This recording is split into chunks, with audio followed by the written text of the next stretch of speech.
everybody. Thanks for tuning in to the third installment of Tales of the Albums on the Wall.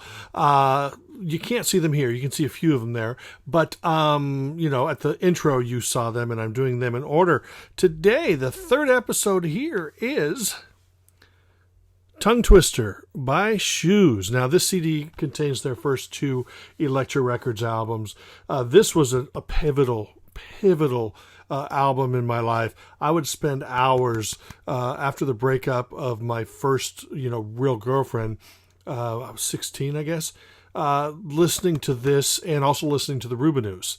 These are two bands that really sang about the joys and the heartaches of love, and I was able to sort of glean that from the music. Now, when Present Tense came out, I went back and I bought Black Vinyl Shoes, their first album, independent release. So I was well-versed in both of those albums. But when Tongue Twister came out, the term power pop is misused in so many instances these days, but this was truly power pop. Now this and Black Vinyl Shoes were both power pop, but this was power pop. Capital P in power, capital P in pop. Pure power pop. They took their signature melodies and harmonies and they added a whole lot of crunch.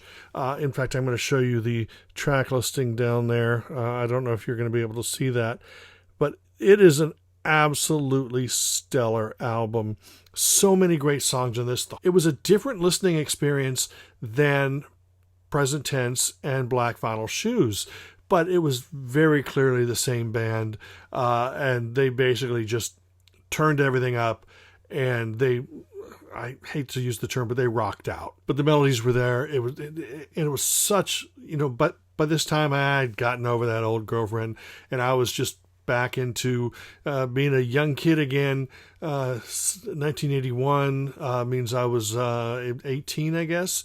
And boy, it was such a great time to be alive, especially when you'd play albums like Tongue Twister. Such a joyful experience. Even though the songs weren't always love is grand, life is grand, you understood, you felt. In fact, KRRQ started playing the song She Satisfies. That was the most I heard Shoes on the radio, at least in Orange County and LA area. But absolutely fantastic. In fact, both of these, if you can track this CD down, it's probably not going to have the autographs of Jeff, Gary, and John. But Tongue Twister, just powerful, jam-packed full of great songs. Any lover of melodic rock, powerful rock, power pop, 60s pop influenced stuff are going to totally love it. It's not punk, it's not new wave, it's just straight ahead, great melodic rock. They call it power pop these days, but I also wanted to add this to the equation only because I wrote the liner notes for it. And you should track that down if you want to hear more by the band Shoes. But that's great power pop. If you're into the Rubinoos, 2020, the Plimsolls, bands like that, Tongue Twister is definitely an album that is going to tickle your fancy. So anyway, that's it. Thanks for tuning into this episode of Tales of the Albums on the Wall. I'll be back with a new episode at some point. Until then, smell you later.